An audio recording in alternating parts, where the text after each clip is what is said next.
नमस्कार, मैं हूं नवजोत रंधावा। ग्रेटर नोएडा के सिरसा गांव की निकी पायला आज इस दुनिया में नहीं है, लेकिन अगर उसे समय रहते सही सलाह मिल जाती, अगर उसने अपने कानूनी अधिकारों का इस्तेमाल किया होता तो आज किस्सा कुछ और होता। वक्त तेजी से बदल रहा है, लेकिन आज भी ऐसे मामले अक्सर हमारे सामने आ जाते हैं जब महिलाओं को घरेलू हिंसा और दहेज उत्पीड़न जैसी समस्याओं का सामना करना पड़ रहा है। हम आज 2025 में जी रहे हैं। लक्ष्य विकसित भारत का है 2047 तक, लेकिन आज हमारे देश की बेटियां, वो भी मेट्रो सिटीज की अगर बात की जाए, हाल बिल्कुल वैसा। इसलिए सोचने वाली बात है। अधिकारों का जिक्र करना बहुत जरूरी हो जाता है। बेटी माँ बाप के पास शिकायत लेकर जाती है, अक्सर दिलासा देकर या फिर बीच बचाव कर मामला शांत करने की कोशिश की जाती है, लेकिन ये स्थायी समाधान नहीं है।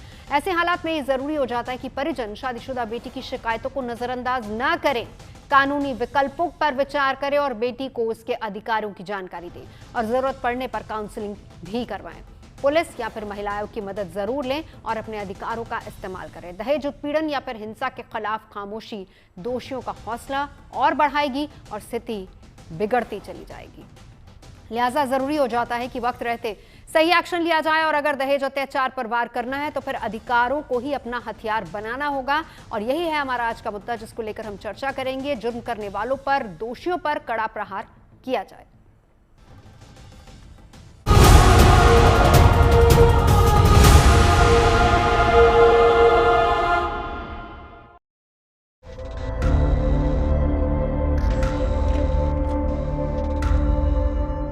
शादी के बाद जब किसी लड़की की डोली उसके घर से उठती है तो अरमानों की, आशाओं की एक नई दुनिया सजती है।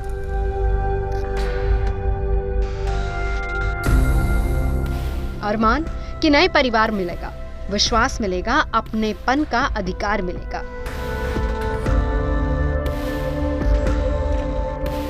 लेकिन जब इन अरमानों का दम घुटे, जब प्यार की जगह अपमान मिले, अविश्वास मिले, ताने मिले, धिक्कार मिले, तब बेटी के ऐसे दर्द को दिलासे की नहीं, सही सलाह की जरूरत होती है। शादी के बाद अगर जिंदगी सजा बन जाए तो जरूरी होता है कि पीड़िता को वक्त रहते काउंसलिंग मिले, उसे उसके कानूनी अधिकारों की जानकारी मिले, वो सही रास्ता मिले जिससे उसके अधिकारों और जीवन की रक्षा हो सके। दहेज उत्पीड़न जैसे मामलों में पीड़िता के पास एक नहीं, कई विकल्प मौजूद हैं। सबसे पहले पीड़ित महिला को सामाजिक सम्मान और न्याय पाने का अधिकार है।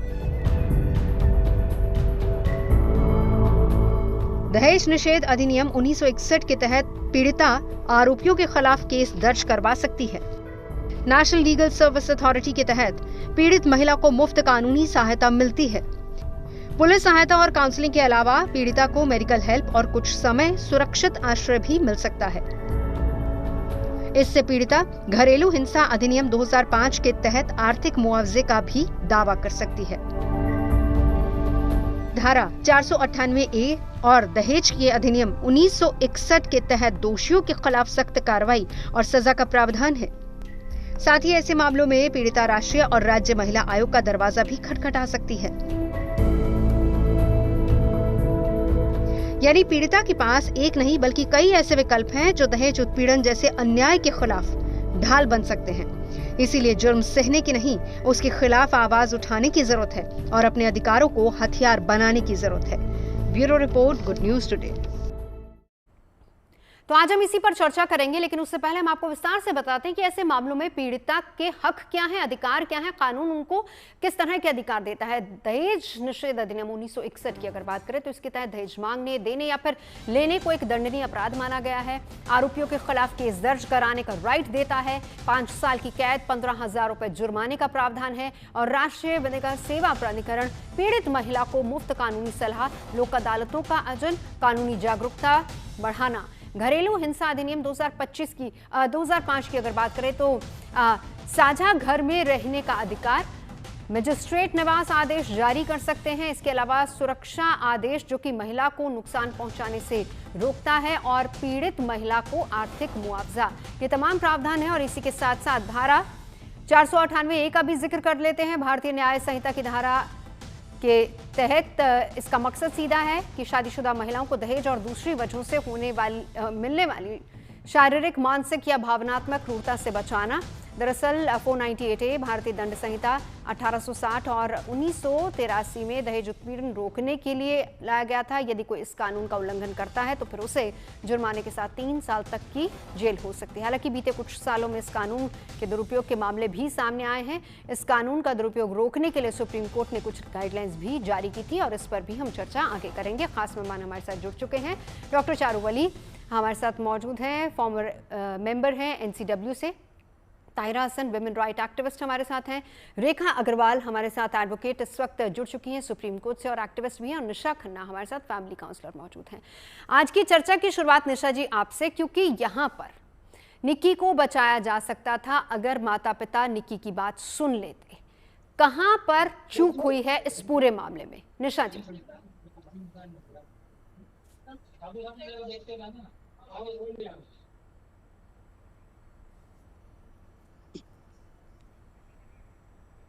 चलिए, निशा जी हमारे साथ इस वक्त मौजूद नहीं हैं, लेकिन हमारे साथ तमाम दूसरे खास मेहमान मौजूद हैं। ताहिरा जी, अब आपके पास आते हुए कहां पर चूक हुई है इस पूरे मामले में, बताइए। क्या बच सकती थी निक्की? नहीं, बिल्कुल बच सकती थी। देखिए, पेरेंट्स को अपनी बच्ची का जब वो शादी करते हैं तो उसके बाद अगर कोई कंप्लेन बच्ची करती है, आके बताती है या उन्हें पता चलता है, तो फौरन उनको अपनी बेटी के साथ खड़े होना चाहिए और मजबूती से खड़े होना चाहिए। कानून का भी आपने भी बताया, हमारे पास कानून है, हमारे पास डाउरी एक्ट किस तरह से है जिसको आप रोका जा सकता है, ये दंडनीय अपराध है। उसके अलावा डोमेस्टिक वायलेंस एक्ट 2005 जो हमारे यहाँ बना आया सामने, महिलाओं के स्ट्रगल के बाद आया, तो उसमें पूरा बिल्कुल सही कहा कि वहाँ महिलाएं उसी घर में रह सकती हैं अगर उनके पास कोई जगह नहीं है जाने के लिए। सर्विस प्रोवाइडर उन NGOs को बनाया जाता है जो इस पे काम कर रहे हैं महिलाओं पर। यह उनका रिस्पॉन्सिबिलिटी है कि उस महिला को ले जाकर वो रखें, उसको शेल्टर दें, उसको एक अच्छी जिंदगी दें। और हमको महिलाओं को भी ये बताना पड़ेगा कि आप बच्चों के लिए कहती हैं कि हम यहाँ पर ये जो सब सह रहे हैं प्रताड़ना, हमको हमारे बच्चों के लिए हम कर रहे हैं। तो बच्चे उस अब्यूसिव मैरिज में रहने के बाद उनके मेंटल हेल्थ के बारे में सोचिए। अब यही से इसी ताहिरा जी सही कह रही हैं आप। इसी खबर को देखिए जहां पर उस बच्चे ने देखा कि उसकी माँ के साथ वहां पर क्या हो रहा है। उस बच्चे की मानसिक स्थिति कैसी होगी। मैं लौटूंगी डॉक्टर चारू आपको इंक्लूड करते हुए, ताहिरा जी की बात को ही आगे बढ़ाएंगे। हम 2025 में जी रहे हैं, हम लक्ष्य रख रहे हैं 2047 का। आज महिला कदम से कदम मिला के आगे बढ़ रही है। इस पैनल में, स्क्रीन पर हम चारों महिलाएं ही हैं, अपने अपने क्षेत्र में हम काम कर रही हैं, अग्रणी हैं। लेकिन ये बताइए, क्या आज की तारीख में भी माता पिता इस तरह की सोच रखते हैं कि बेटी एक बार ब्याह दी, उसको स्कॉर्पियो दे दी, उसको दहेज दे दिया, इसका मतलब हमारा पीछा छूट गया, कल को अगर बेटी हमारे पास आएगी शिकायत करने के लिए तो हम बीच बचाव करने की बजाय हम यही कहेंगे कि बेटा वहीं पे रहो। क्या आज की तारीख में भी इस तरह की मानसिकता है पेरेंट्स की?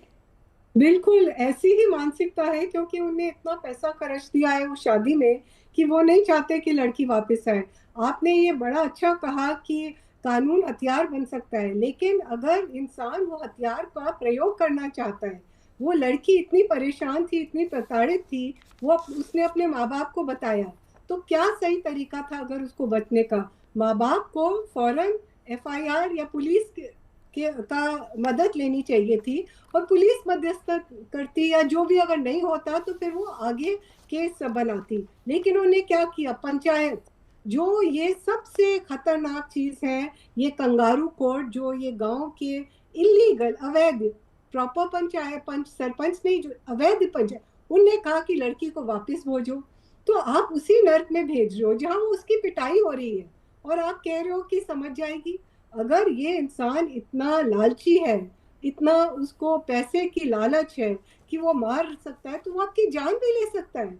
और जहाँ तक बहुत अच्छी बात भी ताहिरा जी ने बच्चे की कही, बच्चा अगर इस तरह की चीज देख रहा है तो मानो अगर नहीं मरी है, बट इन फैमिलीज जहाँ ये रोज होते हैं इस तरह की मार पिटाई, वो नॉर्मलाइज करेगा इस तरह की हिंसा को। और वो सोचेगा मैं बड़ा होके जब शादी होगी वो भी इस तरह की व्यवहार करेगा। तो ये बहुत ही एक खतरनाक ट्रेंड है।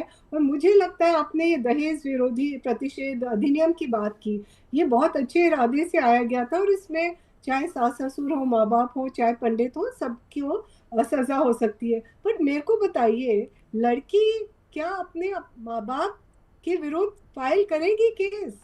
सवाल ये है, नहीं करेगी। इसीलिए और ये नाम इसका दहेज प्रतिषेध, दहेज जब आप शब्द इस्तेमाल करते हैं तो उसमें कहीं आप उसको उचित बता रहे हैं कि ये प्रथा है, चल रही है, ज्यादा नहीं होना चाहिए, कम होना चाहिए अपनी हैसियत से। नहीं, सिंपल सवाल ये है, और इसको करना चाहिए कि विवाहित स्त्री प्रताड़ना और अवैध वसूली अधिनियम, शादी में आप जो दो लो आपकी मर्जी, लेकिन अगर कोई भी, बस ये तो एक्सटॉर्शन है कि स्कॉर्पियो दे दी, कल आपको कुछ और चाहिए, कुछ और ये आप हमारे देश में आपको पता है, पहला करवा चौथ, पहली दिवाली, पहला, ये कहानियां नहीं खत्म होती। बिल्कुल, किसी ना किसी तरह से हमने ये अपने संस्कार या कल्चर या प्रथा के नाम से हम इस तरह से इनको। बिल्कुल, मैं लौटती हूँ आप पे, बस अब रेखा जी आपको इंक्लूड करूंगी। देखिए, जब इस तरह के केसेस आते हैं, पहली बात तो बहुत हैरानी होती है कि एनसीआर में इस तरह का केस हो रहा है, और दूसरी बात,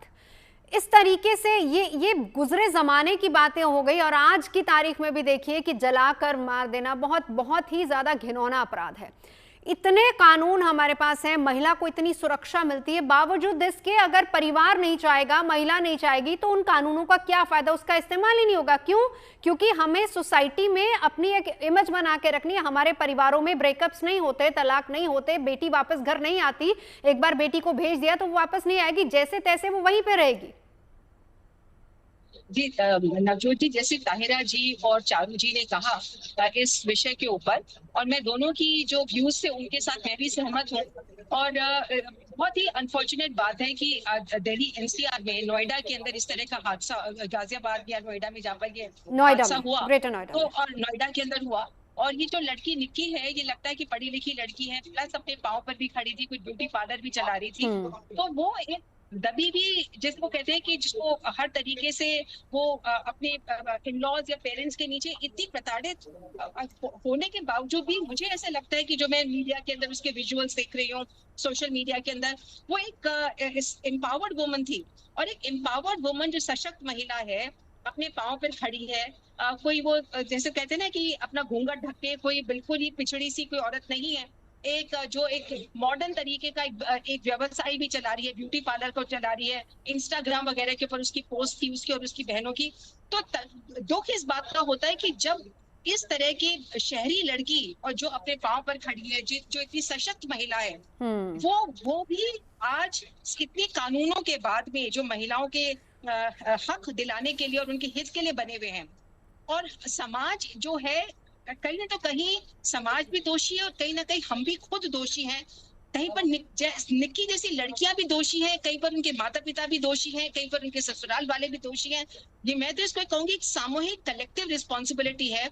हम लोग ने सब अपनी जिम्मेदारी को, अपने जो ड्यूटीज थी उनको हम गिव अप कर चुके हैं। इतने कानून, चारू जी ने जिनके बारे में बताया, आपने भी अपने प्रोमो के अंदर बताया, इतने कानून, और आजकल तो जो मीडिया है भगवान की दया से सोप ओपेरास को तो फॉलो कवर करता ही है, उसके साथ साथ इस तरह के कानूनों के बारे में भी जागरूकता होती है, जिसके आपके प्रोग्राम के तहत इतने प्रोग्राम्स के जिसके अंदर कानून के बारे में आपको अपने बेसिक राइट्स, आपको वकील होने की जरूरत नहीं है कि आपको अपने अधिकार क्या तभी पता चलेगी जब आप वकील हो। एक आम औरत को, जिसकी एक औसतन बुद्धि है, उसको ये अपने पाँव पे जो खड़ी भी है, उसको अपने अधिकारों के बारे में मालूम होना चाहिए। और मुझे लगता है कि निकी जैसी लड़की को मालूम भी होगा।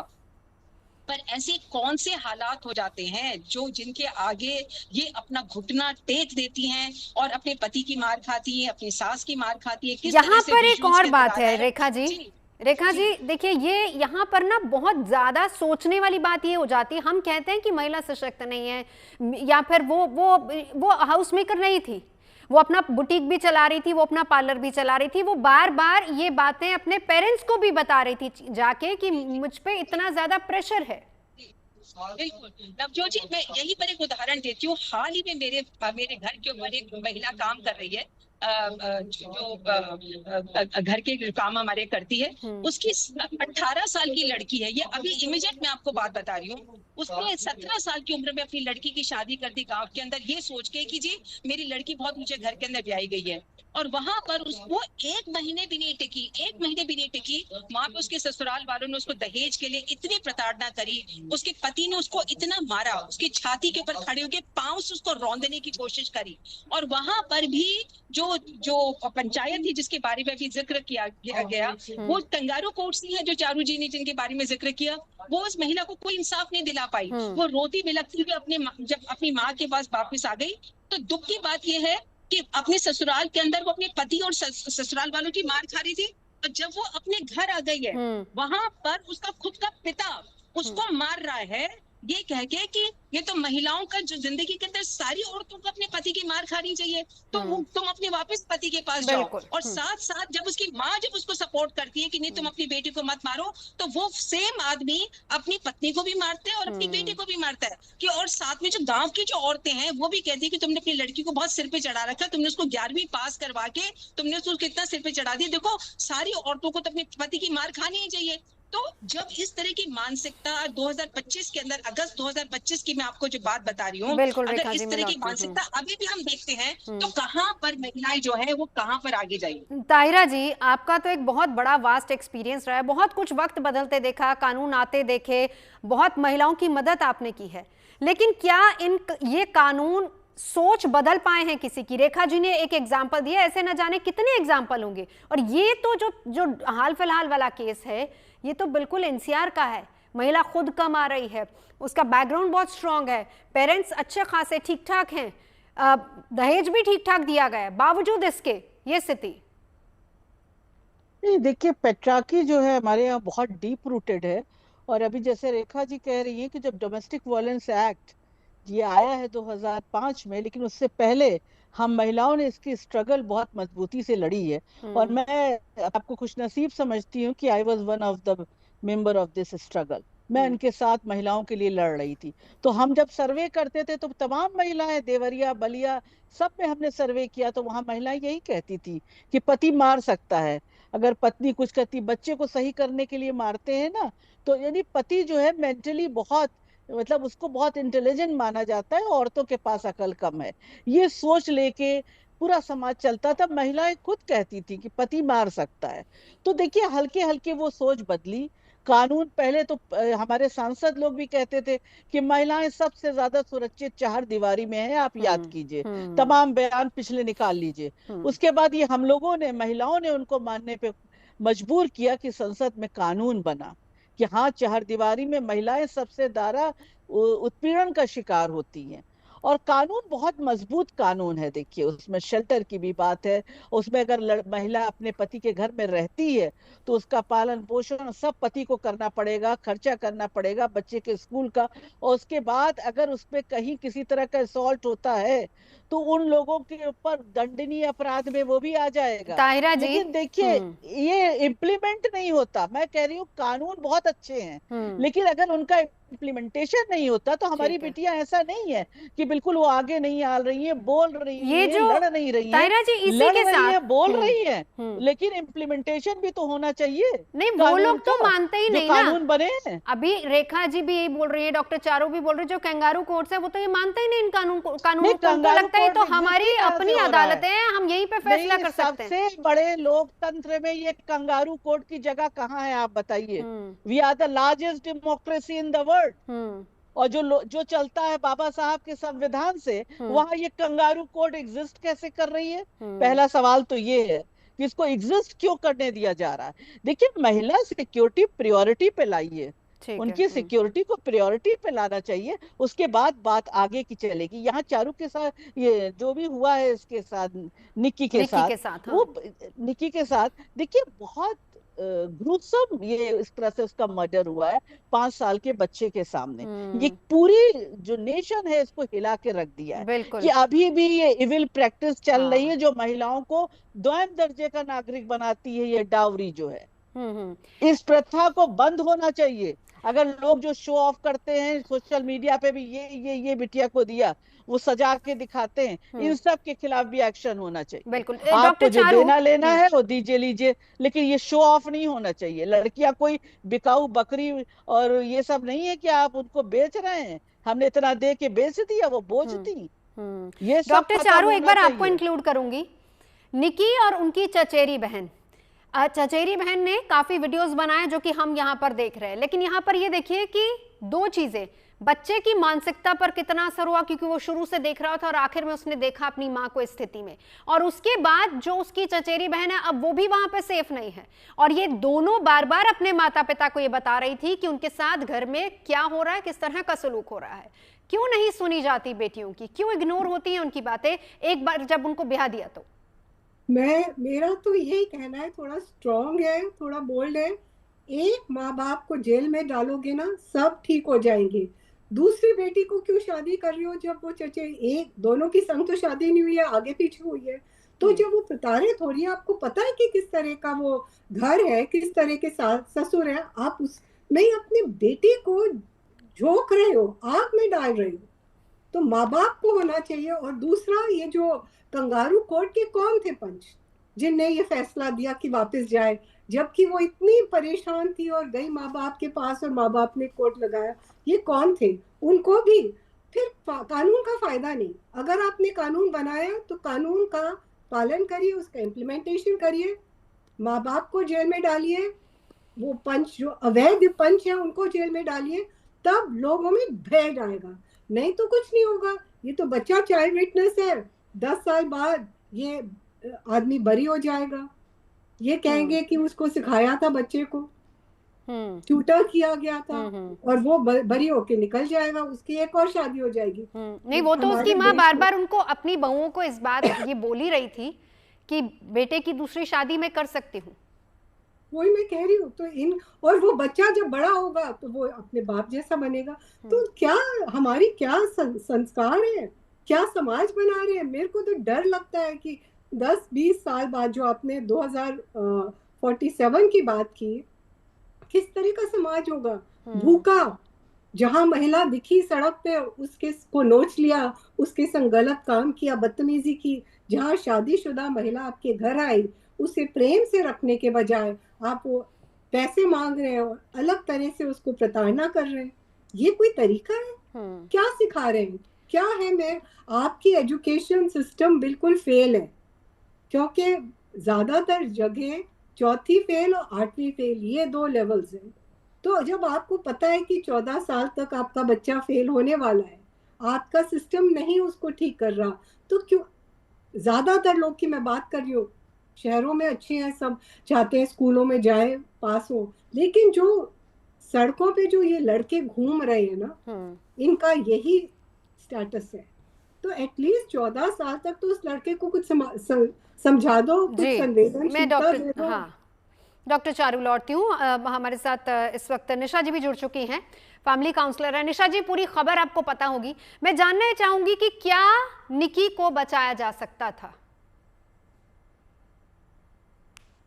देखिए, किसी भी रिलेशनशिप में अगर कोई भी जाता है, और मुझे लगता है आजकल हम अवेयरनेस के दौर में भी हैं, बट रिलेशनशिप में आपने कैसे रहना है और कौन से आपके टॉक्सिक साइंस है, अगर वो आप आइडेंटिफाई कर ले तो इजीली आप अपने आप पर स्टैंड ले सकते हैं। अच्छा, चर्चा आप निशा जी लेट जुड़ी हैं, जिन साइंस को आप टॉक्सिक साइन की बात कह रही हैं, है ना, और जिस समाज में ये घटना हुई है, ताहिरा जी हमारे साथ है, डॉक्टर चारू है हमारे साथ, रेखा जी मौजूद हैं, वहां पर इसको हक कहा जाता है कि ये पति का हक है।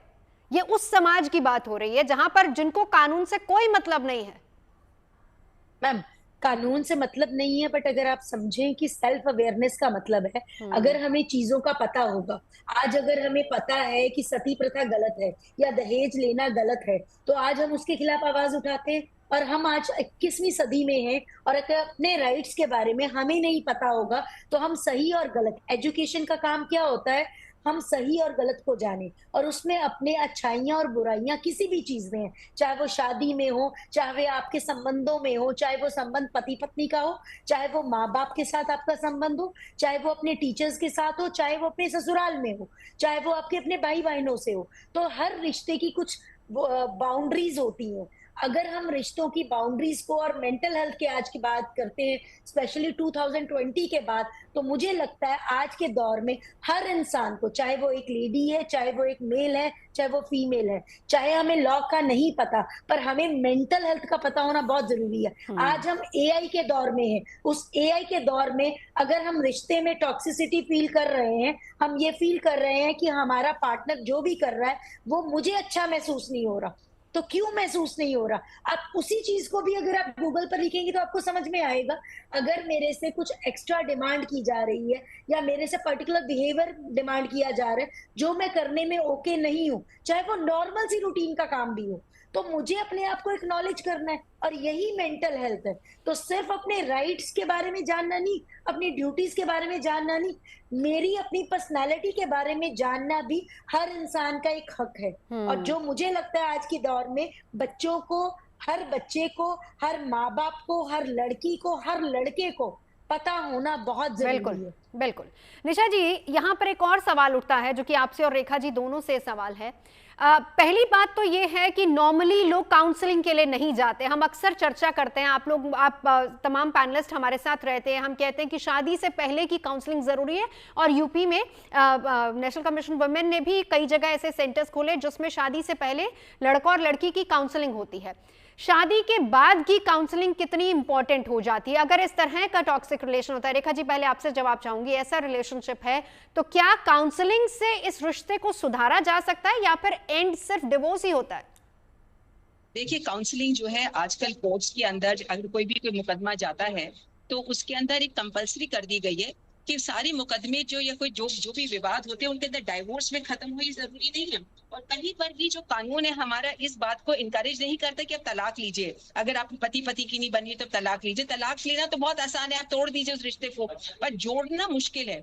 इसीलिए मैं यहाँ पर आपके दर्शकों को इस बात का जो है मैं ध्यान में दिलाना चाहूंगी इस बात को कि आजकल कोर्ट्स के अंदर अगर कोई केस आ जाता है तो उसको काउंसलर के पास भेजा जाता है। फैमिली काउंसलर्स होते हैं जिनको साइकोलॉजी के बारे में ज्ञान होता है, जैसे निशा जी जैसे बहुत नॉलेजेबल काउंसलर्स होते हैं, हर कोर्ट के साथ अटैच्ड है, फैमिली कोर्ट्स के अंदर है। और साथ साथ जो एक बहुत इंपॉर्टेंट बात मैं यहाँ पर बताना चाहूंगी कि आजकल कोर्ट्स के अंदर प्री लिटिगेशन जो है उसका भी एक दौर चल गया है कि जहां पर कोर्ट्स ने और हमारी जो गवर्नमेंट है, हमारी ministry of law and justice, वो इस बात का हर जगह प्रचार कर रहे हैं।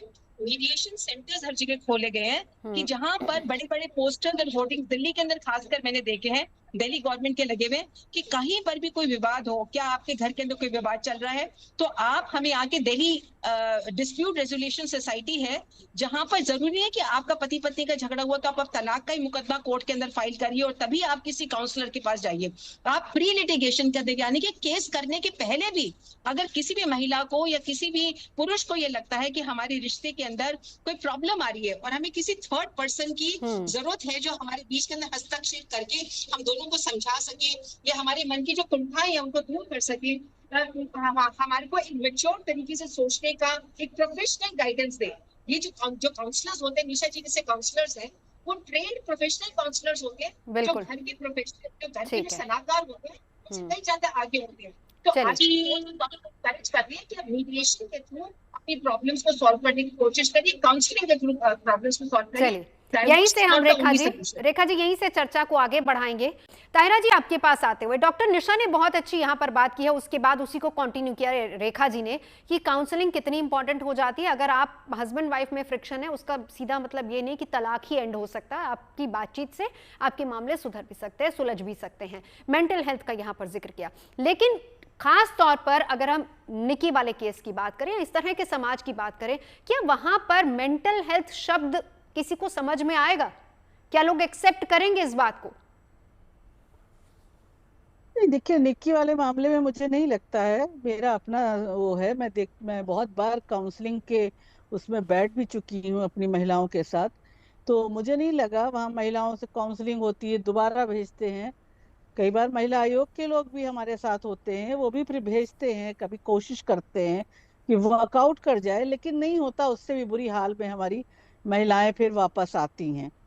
और अगर डेयरिंग होती हैं तो स्टेप ले लेती हैं, बाहर निकल आती हैं अब्यूसिव मैरिज से, तो मैं तो अपनी बच्चियों को यही बताती हूँ कि पहली बार हमारी महिलाओं को कि जब आपका पति आप पे हाथ उठाए, बस उसी दिन आपको निकलना है उस मैरिज से।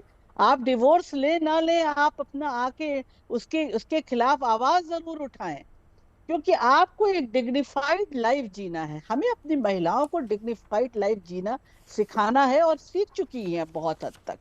ये जरूरी नहीं है कि वो मारी जाती रहे, प्रताड़ना को झेलती रहे। तो यहाँ मेंटल हेल्थ की क्या बात है? सांस ला रही है, केरोसिन ऑयल की शीशी बोतल दे रही है, 5 साल का बच्चा विटनेस है। I mean I can't explain, मेरे कहने में मुझे तकलीफ हो रही है। और उसको बालों से खींच के वो वीडियो देख के ला रहा है घसीट के बेटे के सामने 5 साल के, और मार रहा है, और उसके बाद उस पे आग लगा दे रहा है। अब उसकी मेंटल हेल्थ को मैं क्या कहूँ? वो महिलाओं को सेकंड क्लास सिटीजन क्या, वो उनको जानवर समझ रहा है, क्योंकि वो खुद हैवान और जानवर है। तो मुझे लगता है, मैं तो बस यही एक अपील यहाँ करना चाहती हूँ कि इसको बेल नहीं मिलना चाहिए। इस पे बैठ के लोग सोचें, और इस व्यक्ति को बेल ना मिले, this will set the president. ठीक है, बहुत सारे मामले हैं रेखा जी। वहां जहाँ मेंटल हेल्थ की बात समझ में आती हो, हाँ। हम यहाँ निक्की में मेंटल हेल्थ की बात नहीं कर सकते। हाँ हाँ ठीक है, एक बार निशा जी आप बात रख दीजिए, फिर मैं रेखा जी के पास जाऊंगी। देखिए, मैं मेंटल हेल्थ की बात ऐसे करती हूँ क्योंकि मैंने वही बहुत कई केसेस किए हैं जिसमें एक पार्टनर दूसरे पार्टनर को लेकर उनके मन में ऐसे विचार आते हैं, चाहे उनको मारने की, चाहे वो ड्रीम्स आए या हर रोज उनके मन में विचार आए कि मुझे अपने पार्टनर को मारना है। मेंटल हेल्थ की बात इसलिए भी है कि मुझे पता है मैं एक टॉक्सिक रिलेशनशिप में हूँ। मुझे पता है, अगर मुझे लग रहा है आपके चैनल के माध्यम से अगर ऐसी किसी भी लड़की को या किसी भी बच्चे को, किसी भी इंसान को, चाहे वो मेल हो या फीमेल हो, ये नहीं पता है कि टॉक्सिक रिलेशनशिप क्या होता है, तो उसे डिफाइन करना फिर बहुत ज्यादा जरूरी है। और मुझे लगता है, मैं उन्हीं साइंस की बात करूं, अगर आपका पार्टनर आपको कंट्रोल करने की कोशिश कर रहा है, आपके आगे कुछ ऐसी कंडीशंस रख रहा है कि आप रिलेशनशिप में तभी रह सकते हैं, अगर आपका पार्टनर आपको डिमीन करने की कोशिश करता है, आपका कॉन्फिडेंस तोड़ने की कोशिश करता है, आपको कट ऑफ करता है आपके अपने फ्रेंड सर्कल से, आपके माँ बाप से, आपके भाई बहनों से हर वक्त, तो उसका मतलब है आपके ऊपर हाथ उठाता है। कई बार सिर्फ हाथ उठाना नहीं होता। अभी भी मैं आपके ज्वाइन करने से पहले एक केस कर रही थी जिसमें पति पत्नी आपस में बात ही नहीं करने, जिसमें निग्लेक्ट एक बहुत बड़ी चीज है, चाहे वो पेरेंट्स करें, चाहे आपका लाइफ पार्टनर करे, चाहे वो मेल करे या फीमेल करे। निग्लेक्ट का मतलब है आपकी इंपॉर्टेंस, आपकी एग्जिस्टेंस उसकी लाइफ में कोई मायने नहीं रखती। किसी डिसीजन मेकिंग में आपका पार्टनर आपको इन्वॉल्व नहीं करता। ये सब साइन है टॉक्सिक रिलेशनशिप के। आपका रिलेशनशिप नॉर्मल नहीं है। और मनोवैज्ञानिक के पास जाना काउंसलर से भी ऊपर की बात है। मैं जो बात कर रही हूँ, क्योंकि हम केसेस को डील करते हैं, उनमें कई बार डिल्यूजन्स के सिम्टम्स होते हैं, स्किज़ोफ्रेनिया के सिम्टम्स होते हैं। ये बीमारियां हैं, मानसिक बीमारियां हैं। अगर एक पति पत्नी साथ में रह रहे हैं और पति और या पत्नी में से कोई एक मल्टीपल रिलेशनशिप में है, तो आप ट्रॉमा बॉन्ड का शिकार हो सकते हैं। अगर आपका पार्टनर आपके कॉन्फिडेंस को बहुत बुरी तरह से बैश कर रहा है और आप कुछ नहीं कर पा रहे हैं, आप एक बुरे रिलेशनशिप में हैं, तो इसका मतलब है आपको काउंसलिंग की जरूरत है। और आपको एक काउंसलर की नहीं, आपको थेरेपिस्ट की जरूरत है, जो आपको ये बता सके कि आपका वो बॉर्न एंड ब्रॉट अप जो आपके पेरेंट्स के साथ था, अपने फर्स्ट केयर गिवर के साथ था, उन रिलेशनशिप में प्रॉब्लम्स है, इसी वजह से आप ऐसे पार्टनर के साथ से एग्जिट नहीं कर पा रहे। और यहाँ पर वही सबसे बड़ा पॉइंट था। सॉरी टू से, बिल्कुल एक और चीज बोलना चाहूंगी, जब आप कोर्ट के काउंसलर्स के पास जाते हैं तो वो आपकी साइकेट्रिक इलनेस के बारे में इतना नहीं बता पाते हैं। उनको लगता है ये नॉर्मल बात है। घरों में बोला जाता है सामान तोड़ना मतलब गुस्सा हो। आप अगर कुछ दिन के लिए ब्लॉक कर दिए जाते हो, बड़ा नॉर्मल है। नहीं, ये मूड स्विंग्स है, बाइपोलर हो सकता है। ठीक है, लेकिन यहाँ पर बात ये है डॉक्टर निशा, एक सेकंड रेखा जी, अब देखिए यहाँ पर ये सारी बातें हो रही थी क्योंकि निकी की बहन ने जब बात की तो उन्होंने ये बताया कि निकी के हस्बैंड के मल्टीपल रिलेशंस थे। उसने ये लाइन बोली कि हमने वो भी एक्सेप्ट कर लिया, हमें उसमें कोई दिक्कत नहीं थी, लेकिन मारना पीटना एक्सेप्टेबल नहीं था। ये सारी बातें, क्योंकि निकी के पिता ने भी ये तमाम बातें कही हैं, ये सारी बातें पेरेंट्स को पता थी कि क्या कुछ हो रहा है वहां पे। क्यों नहीं बेटियों की सुनी जाती? बेटियों को इसलिए नहीं सुनी जाती क्योंकि बेटियों को, जैसे ताहिरा जी ने भी शुरू में कहा था कि शायद बेटियों को ऐसे सोचा जाता है कि उनकी अकल है ही नहीं। पहली बात तो बेटियां जो हैं वो बेटों से कम है, लड़कों से कम है। हम महिलाएं जो हैं हमारे में पुरुषों जितनी अकल है ही नहीं। और कहते हैं ना ढोर गवार शूद्र पशु नारी, वो बात अभी तक जो है हम लोग अभी भी शायद तारड़ के अधिकारी ही हैं।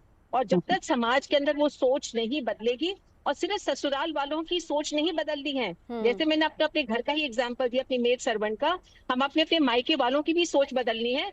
जब हम अपनी अगर इस तरह की बात उसके जो निकी के हस्बैंड के जो मल्टीपल रिलेशनशिप्स थे, अगर उसको एक्सेप्ट कर सकते हैं कि भाई चलो वो तो चलता है, तो शायद पुरुषों का ये हक है, उनका अधिकार है इनफिडेलिटी करना, शादी के बॉन्ड को तोड़ना, उस फेथ को तोड़ना, एक वन नाइट स्टैंड्स करना या कुछ गलत काम करना किसी के साथ, और मतलब फिजिकल रिलेशनशिप करना, उसको पुरुष भी और महिलाएं भी शायद उसको अपना हक, मतलब पुरुष तो उसको अपना हक समझते ही है कि भैया लौट के तो मैं तुम्हारे पास ही आता हूँ ना। और जो महिलाएं जब अपने बेटियां जब अपने घर में जाके शिकायत करती है कि देखिए मेरा पति इस तरह का गलत काम कर रहा है, तो उसके माँ बाप उसके परिवार वाले भी उसको हेल्प नहीं करते हैं और कहते हैं भैया ये तो चलता ही है, ये तो लड़के तो बॉयज विल बी बॉयज। यानी कि कुल मिला के रेखा जी आता तो तुम्हारे पास ही है।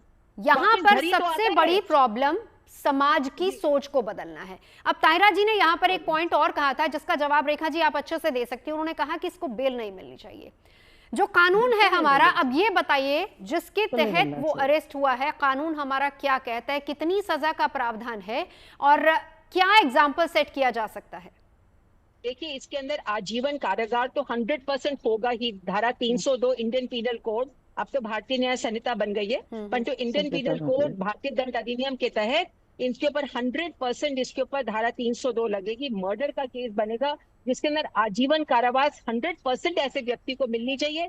हाँ, हो सकता है कि प्रोसिक्यूशन इसके अंदर फांसी की भी गुहार करे अगर इसको rarest of the case, rare case माना जाए, क्योंकि उन्होंने बच्चे की प्रेजेंस के अंदर उसका मर्डर किया है, बच्चे अपनी वाइफ का, और इसके अंदर जो उसकी माँ है जो है वो पूरी की पूरी 100% वो भी कॉन्स्पिरेसी के अंदर 120B IPC कॉन्स्पिरेसी के अंदर वो भी भागीदार है, उनको भी उतनी की उतनी सजा मिलनी चाहिए। ये तो समय बताएगा कि जो ट्रायल जो है हमारे देश में, ये फास्ट ट्रैक कोर्ट्स बननी चाहिए इस तरह के केसेस को। रेप के लिए तो बनी ही है कि रेप के केसेस के लिए फास्ट ट्रैक कोर्ट्स होती हैं, पर इस तरह के जो हीनियस क्राइम्स हैं, जो डाउरी डेथ्स, इस तरह के मर्डर्स होते हैं, उनके लिए भी फास्ट ट्रैक कोर्ट्स होनी चाहिए। और अगर आजीवन कारावास जैसे मैंने कहा वो तो मिलेगा ही, लाइफ इम्प्रिजनमेंट मिलेगी।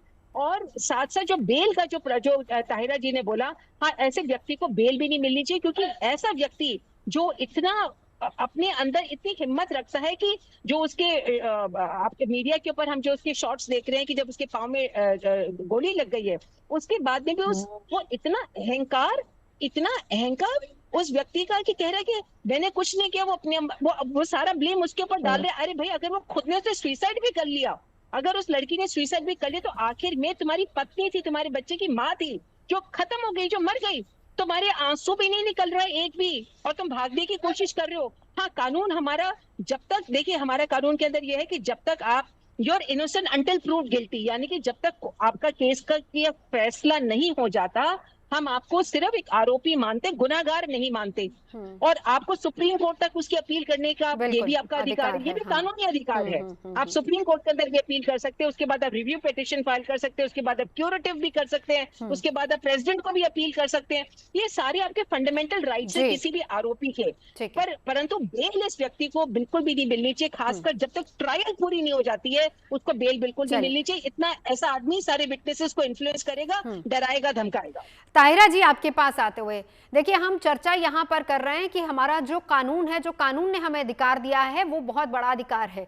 लेकिन अगर हम भारत में दहेज की वजह से मौतों के मामले और उन आंकड़ों पर नजर डालें, 2020 में 6,966, 21 में 6,753 और 22 में 6,450, ये दहेज उत्पीड़न से मौत के मामले हैं। कहां पर आप लूपहोल देखती है? अगर इतना स्ट्रिक्ट कानून है, महिलाओं को अधिकार भी तमाम तरह के दे दिए गए, बावजूद इसके इस तरह के आंकड़े? बिल्कुल, मैंने अभी कहा था ना कि आप फैमिली कोर्ट जाइए, देखिए हमारी महिलाओं का, चाहे उनके साथ डोमेस्टिक वायलेंस जब उसके लिए दंडित नहीं किया जाता पति, तो वही आगे चल के फिर ये मर्डर करता है। आप समझिए, डोमेस्टिक वायलेंस से ही शुरू होती है चीज ये डाउरी की डिमांड शुरू होती है और वो देती है, give rise to domestic violence, और उसके बाद लड़की को जो है वो तो मारने फिर का क्या तायरा जी सिलसिला ऐसे शुरू हो में जाता है। हमारे कानून क्या फिर लाचार हो गया? कानून को तो कोई रिस्पेक्ट कर नहीं रहा, उसको मान कानून ही नहीं रहा कोई भी। इम्प्लीमेंट कहाँ इम्प्लीमेंट करे ना ठीक से। हम्म अब जैसे इसी में बेल ना दे, हम्म इम्प्लीमेंट करे, प्रेसिडेंट सेट करे। जैसे मैंने कहा, उसके लिए कहीं कोई मर्जी नहीं होनी चाहिए ऐसे आदमी के लिए। महिला की सिक्योरिटी डिग्निटी को प्रायोरिटी पे रखे, पॉलिटिकली इसको प्रायोरिटी पे रखना चाहिए, सिर्फ स्लोगन नहीं। आप हमारी महिलाओं को प्रायोरिटी पे रखिए कि उनकी डिग्निटी पे अगर कोई असॉल्ट करता है तो उसके खिलाफ एक्शन हो। और महिलाएं तमाम रूढ़िवादी जो जंजीरें हैं वो तोड़ रही हैं, ऐसा नहीं है, लेकिन फिर भी अभी हमारी बहुत सी महिलाएं हैं जो उससे उभर के नहीं आई हैं, जिनको अभी इतना एक्सेस नहीं मिला है कि वो इतना खुल के बोल सके। जैसे निक्की भी अपना लाइवलीहुड खुद अर्न कर रही थी, अपने बच्चे को कर रही थी पालन पोषण, लेकिन उसके बावजूद वो स्टेप नहीं ले पाई।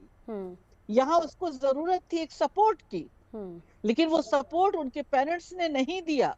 अब उनके पिताजी भी लाख रोए, लेकिन वो भी इसमें एक तरह से कल्प्रेट है वो भी, क्योंकि उन्होंने अपनी बेटी को मरते हुए देखा है, उन्होंने उसकी तमाम परेशानियों को नहीं सुना, उसको एक पिता ने हेल्प नहीं किया, वो खुद अर्न कर रही थी, आप सिर्फ उसको एक शेल्टर देते रहने का। तो ये तमाम माइंडसेट भी चेंज करना होगा, जो पेट्रार्की डीप रूटेड है, जो पूरी तरह से महिलाओं को ही बताती है कैसे रहना चाहिए, कैसे नहीं रहना चाहिए। बलात्कार होता है तो कहा जाता है ऐसा कपड़े पहने थी, ये उसके खान पान है, ये उसका लाइफ स्टाइल है, यानी कि आप जो रेपिस्ट है उसको प्रोटेक्ट करते हैं। तो ये जो प्रोटेक्ट करने का कल्चर है, इस पे असॉल्ट करना चाहिए। और इसमें सबसे बड़ी बात ना कि जब आपने इतना दहेज दे दिया तो आपने एक तरीके से बता दिया कि आप दे सकते हैं, और कहीं ना कहीं लालच आपने खुद पैदा कर दिया। डॉक्टर निशा, अब आपके पास आते हुए, काउंसलिंग की बात आप कह रहे हैं, बहुत सही बात है और काउंसलिंग होती भी है, लेकिन ये बताइए कि इस तरह के समाज में काउंसलिंग कितनी मैटर करती है? आपके पास जो केसेस आते हैं, क्या माता पिता लड़की के या लड़की का पति या लड़की के ससुराल वाले इस बात को समझते हैं कि अगर दोनों मियां बीवी में नहीं बन रही है तो कम से कम दोनों की बैठ के काउंसलिंग करवा दी जाए? मैम, परिवार भी आते हैं और पति पत्नी खुद भी आते हैं। मैं अधिकतर इवन पढ़े लिखे लोगों में डील करती हूँ, तो मैं इतना ये कहूंगी कि पढ़े लिखे लोगों में भी जब इनफिडेलिटी का सिलसिला होता है, बच्चे होते हैं, और बहुत सारे ऐसे लोग हैं जो रिलेशनशिप से वॉकआउट ना करना चाहते हैं ना करते हैं, तभी मैंने आपको बात की। जैसे एक अनहेल्दी कोडिपेंडेंसी एक अनहेल्दी पैटर्न है। मैं इन चीजों के बारे में इसलिए बात कर रही हूँ क्योंकि मेंटल हेल्थ का ज्ञान किसी को नहीं है, और हमारे समाज में जो जितनी भी प्रॉब्लम्स हो रही हैं, मर्डर होते हैं, रॉबरी होती हैं, वॉर्स होती हैं, जब भी कोई रिलेशनशिप होता है, बच्चे ने किसी को स्टैप कर दिया, किसी ने किसी को अपशब्द बोल दिए, किसी ने किसी को गाली दे दिया, जला दिया, ड्रम में डाल दिया, कुछ भी कर दिया, उन सब चीजों में सुसाइड करनी है, इस सब में मेंटल हेल्थ का रोल है। और मुझे लग रहा है मेंटल हेल्थ पर हमें सबसे ज्यादा ध्यान देना चाहिए। कौन से पैटर्न्स हेल्दी और अनहेल्दी है। हमारे हिंदुस्तान में हमें अपने बारे में सोचना सबसे बाद में सिखाया जाता है, और स्पेशली फीमेल्स को आप सबसे पहले परिवार के बारे में सोचेंगी, आप सबसे पहले बच्चों के बारे में सोचेंगी, आप सबसे पहले घर वालों के बारे में सोचेंगी। तो मुझे लग रहा है जब अगर हर एक औरत, हर एक बच्ची और हर एक इंसान ये सोचना शुरू कर दे कि मुझे अपने बारे में सोचना है, अपनी हंसी, अपनी खुशी, मैं इंडिविजुअलिज्म समाज की बात नहीं कर रही हूँ, मुझे अपनी लिमिटेशंस पता हो, मैं ये कर सकती हूँ और ये नहीं कर सकती हूँ। मुझे लग रहा है ये बच्ची कोडिपेंडेंसी का भी शिकार थी, जिसमें हम अपनी नीड्स को पीछे रखते हैं और सामने वाले की नीड्स ये मैक्सिमम जगह पर होता है, और उसका नतीजा हम देखते हैं। क्लास कमेंट रेखा जी, अब आपसे। कि मैं तो उम्मीद करती हूँ, आपने ये कहा था कि क्या कानून लाचार है, आपने अभी शब्द का इस्तेमाल किया था, मैं बिल्कुल इस बात से सहमत नहीं हूँ। हमारा कानून लाचार नहीं है, हमारा कानून बहुत सशक्त कानून है, और भारत का जो संविधान है जो है वो हर तरीके के जो इवेंचुअलिटीज है उसके बारे में जो है स्कोप है उसके अंदर। और ये जो कानूनी प्रक्रिया, क्या मैं एक वकील होने के नाते मैं पूरी उम्मीद करती हूँ कि निक्की को न्याय जरूर मिलेगा। बिल्कुल, यानी कि देश अधिकार देता है महिलाओं को, बस आपको अपने अधिकारों को समझने की और उसे इम्प्लीमेंट करने की जरूरत है जहां भी आपको जरूरत महसूस हो। बिल्कुल, बहुत बहुत शुक्रिया तमाम खास मेहमानों का हमारे साथ जुड़ने के लिए।